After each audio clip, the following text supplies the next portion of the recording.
Céline Minard, Le Grand Jeu. Les 5 hommes sont repartis avant que le soleil ne passe derrière la montagne.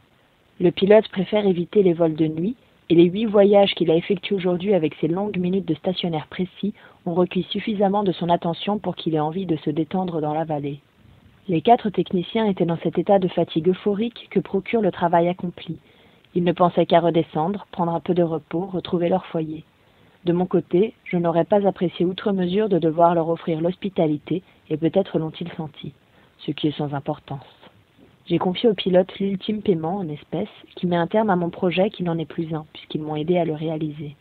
Ils n'auront pas à revenir pour raccorder les panneaux photovoltaïques aux batteries, je le ferai moi-même, pour l'ensemble de la structure et pour le module sanitaire installé quelques dizaines de mètres plus bas.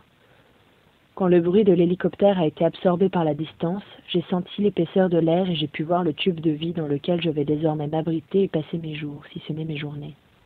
Il est à demi appuyé, à demi suspendu à un éperon granitique.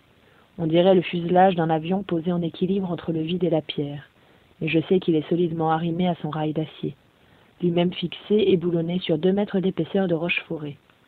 C'est mon tonneau. Le tonneau dans lequel je vais vivre, dont la coque est faite d'un assemblage de résine, de fibres de verre et de PVC haute densité. Une porte, 3 hublots latéraux et l'œil de bœuf panoramique qui donne sur le vide vers la vallée sont les 5 ouvertures qui me permettront d'observer et de respirer le monde extérieur quand je serai dedans. Enseveli sous la neige, inondé de lumière, lessivé par la pluie, asphyxié de brouillard. Le reste de la structure est tapissé d'un isolant thermoréfléchissant qui me renverra ma propre chaleur. Combinée à celle que développeront dès demain les batteries reliées aux panneaux photovoltaïques, elle suffira à maintenir une température de 20 à 21 degrés constant. Selon mes calculs, en admettant que je puisse déneiger quotidiennement un tiers de la surface des panneaux, je pourrais tenir un hiver de 6 mois à une moyenne de moins 40 degrés, ce qui est largement au-dessus des normes de la région de cette altitude. La plaque de cuisson est conçue pour fonctionner de 2 à 3 heures par jour. Couplée au dispositif qui permet de fondre et de traiter la neige, elle consommera 20 à 25% de l'énergie produite. Tous les éclairages sont des LED intégrés à la paroi. Une batterie est dédiée à la recharge d'un ordinateur et d'un téléphone cellulaire, en cas d'urgence. J'ai dessiné la bibliothèque, la couchette, les assises et la table. Ces éléments sont partie prenante de la structure. La table peut se rabattre et glisser dans un rail sur toute la longueur de la pièce.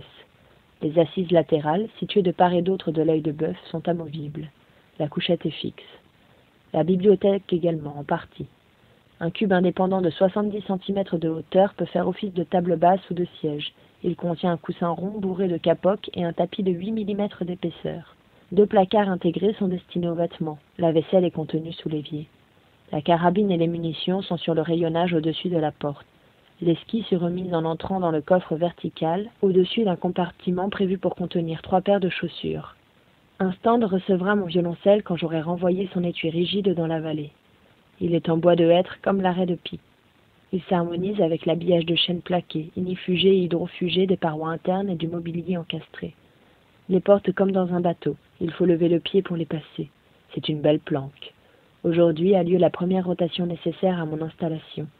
J'ai commencé à remplir mes cahiers.